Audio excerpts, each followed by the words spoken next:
네, 안녕하세요. CMS에서 화학을 담당하고 있는 김민섭 선생님입니다.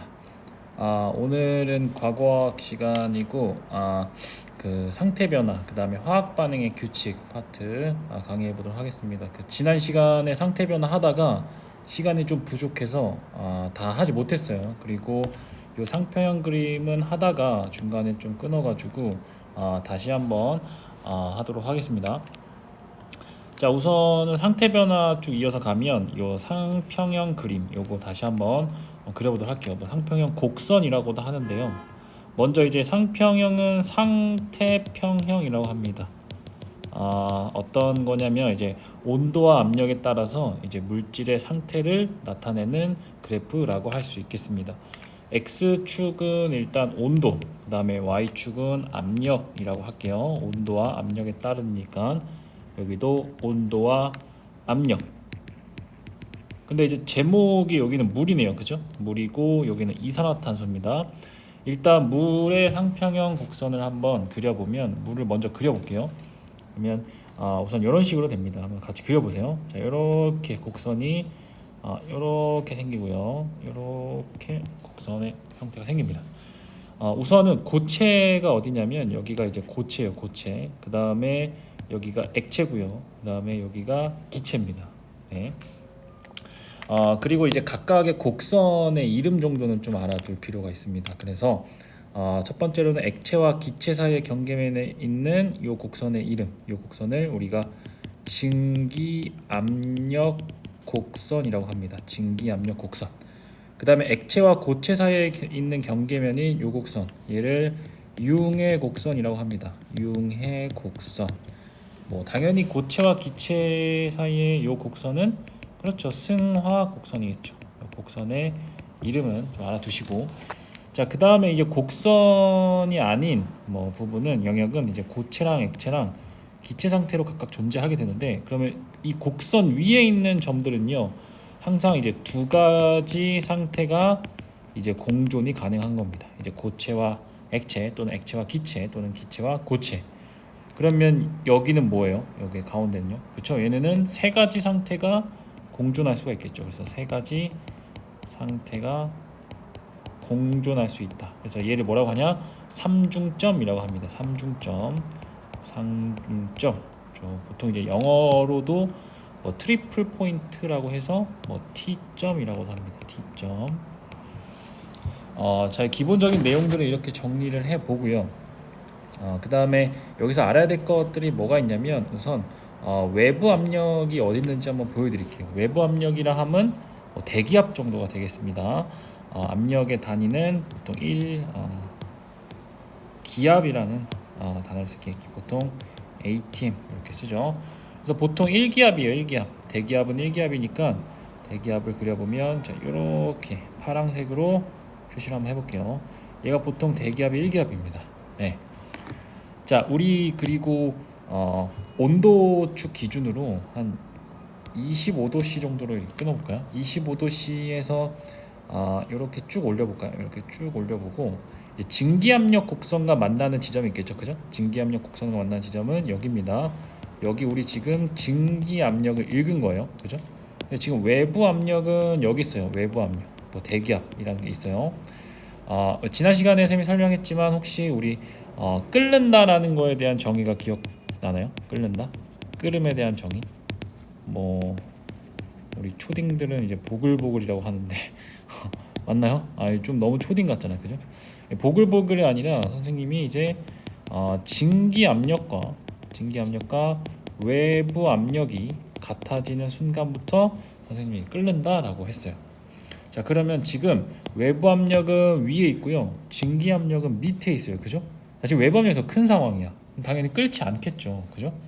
자, 그런데 온도를 올려주면 증기 압력이 커집니다. 그래서 온도를 점점점 이렇게 올려줘 봅시다. 온도를 올려주시면 여기 증기 압력 구성과 만나는 지점에서 다시 수직선을 이렇게 내려보시면 자, 현재 이 온도에서는 그렇죠. 끓겠죠. 그때 끓을 때 온도를 끓는 점이라고 합니다. 끓는 점. 자, 그럼 당연히 어는 점은 어디입니까? 어는 점은 여기가 되겠죠, 그죠? 어는 점. 어는 점은 영어로 뭡니까? 프리징 포인트입니다. 그래서 FP도 되겠고, 또 이제 녹는 점, 어느 점이다 녹는 점도 되겠죠. MP 멜팅 포인트 이렇게 정리를 해두시면 좋을 것 같아요. 보통 이제 요 물의 상평형 곡선에서 요 삼중점 있죠. 요 삼중점 세 가지 상태가 공존한다. 요 삼중점의 압력을 말씀드릴게요. 압력을 이렇게 해서 압력은 보통 한 0.006기압 정도 됩니다. 0.006기압. 그래서 1기압보다 훨씬 작아요. 그래서 보통 우리가 너희들 얼음이 바로 수증기 되는 거 잘 못 봤잖아, 그죠? 자, 그 이유가 여기 있어요. 이 상평형 곡선에 설명할 수 있는데, 자, 이게 노란색일 거예요. 자, 보통 얼음이요, 바로 액체로 이렇게 융해가 되는 걸 많이 보고요. 그다음에 액체가 기체로 기화가 되는 걸 이제 많이 봤을 거예요. 그럼 왜 그러냐면 이 삼중점의 압력 0.006기압보다 지금 대기압이 높아서 그래요. 만약에 이제 대기압이 밑에 있었다면, 여기 있었다면 당연히 이제 얼음도 바로 수증기로 승화되는 걸 우리가 많이 볼 수 있었을 거예요, 그죠? 근데 이 삼중점의 압력보다 대기압이 위에 있기 때문에 이런 물질들을 우리가 액화성 물질, 액체가 상온에서 이제 기체가 잘 되고 고체가 액체가 잘 되는 걸 액화가 잘 되는 물질이라고 합니다. 보통 이제 대기압이 삼중점의 압력보다 위에 있어요. 아시겠죠? 자, 그런데 지금 오른쪽에 보면 이제 이산화탄소가 있습니다. 이산화탄소 그래프를 그려볼게요. 이산화탄소 그래프를 그려보기 전에 얘는요, 자연계 대부분 물질들과 이제 비슷합니다. 비슷해요. 자, 그래서 얘는 마찬가지로 승화곡선과 이제 진기압력 곡선은 비슷해요. 비슷합니다. 그런데 융해곡선이 이렇게 그려집니다. 융해곡선. 그래서 여기가 이제 고체고요. 여기가 액체, 여기가 이제 기체가 되겠습니다. 그래서 이제 곡선의 이름 안 쓸게요. 뭐 이게 진기압력 곡선, 융해곡선, 승화곡선 있는데 이름 반드시 알아두시고, 여기서는요 이제 외부 압력이 어딨냐, 밑에 있어요. 밑에 외부 압력이 여기 밑에 있습니다. 이게 1기압이에요. 1기압. 그 다음에 여기 삼중점의 압력이요. 삼중점의 압력이 무려 얘가 5.1기압입니다. 5.1기압.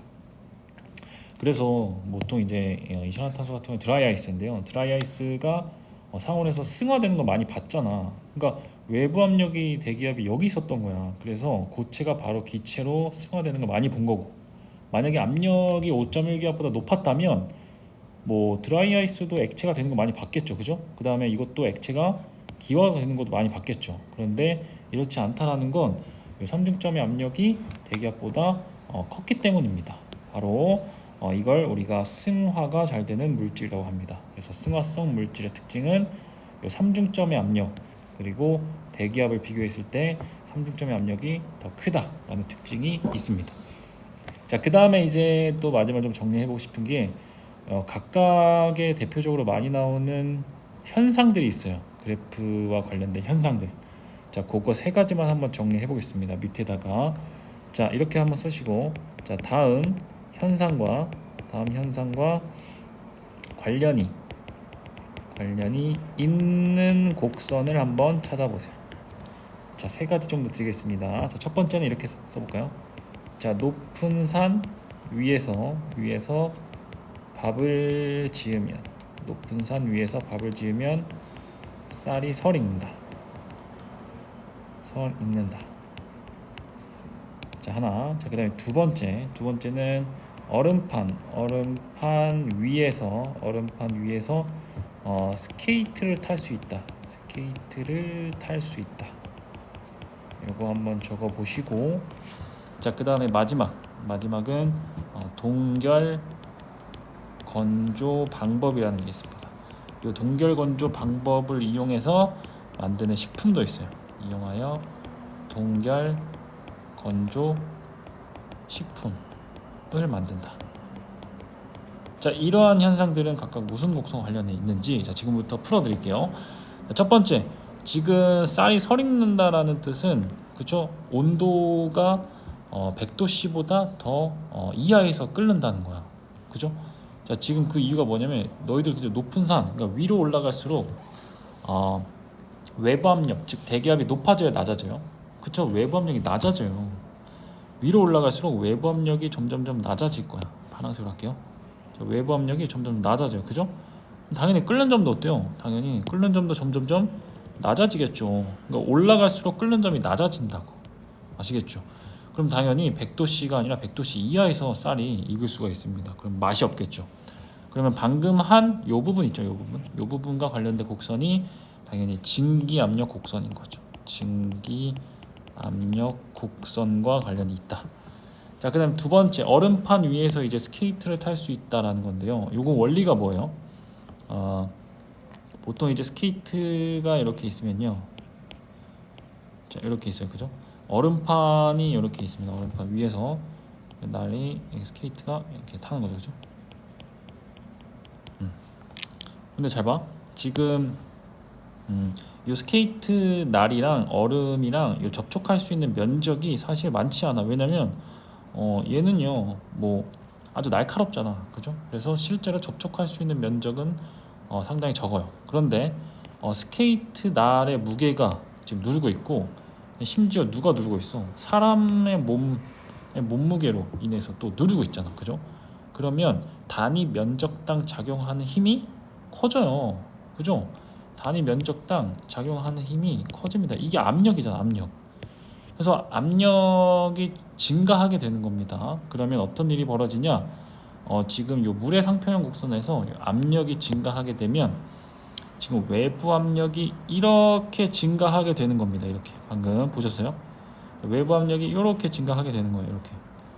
그러면 지금 고체인 상태에서 액체가 된 거죠. 외부 압력만 늘어난 거야. 온도는 일정하고. 자, 그러면 여기에 뭐가 생겨요? 지금 고체가 액체가 됐어요. 그래서 여기에 이제 물이 생기는 겁니다. 물이. 그럼 마찰력이 줄어들 수가 있겠죠. 그러면서 스케이트를 탈 수 있는 배경이 되는 겁니다. 자, 마찬가지로 그러면 이 곡선과 관련이 있는 융해 곡선이 정답이 되겠네요. 그죠? 자, 그 다음에 3번입니다. 동결 건조 식품은 뭐 다들 하나씩 먹어봤죠. 뭐가 있죠? 동결 건조 식품. 동결 건조. 이건 뭐 다들 이제 한 번쯤 경험해 보셨을 건데, 뭐 라면에 들어있어요. 라면에 혹시 건더기 스프 혹시 먹어봤나요? 그쵸, 다 먹어봤죠. 그죠? 건더기 스프가 뭐죠? 이게 이제 야채입니다. 야채는 기본적으로 이제 상하기 쉬워요. 야채는 굉장히 상하기 쉬운 음식입니다. 그런데 너희들 아니? 그 야채로 만든 건더기 스프 유통기한이 굉장히 길죠. 그죠? 상하기 쉬운 야채가 유통기한이 긴 이유가 뭐겠어? 그럼 반대로 얘기하면 상하기 어려운 이유, 그러니까 음식이 상하는 이유는 사실 H2O 때문입니다. H2O 때문. 잠깐만, 펜이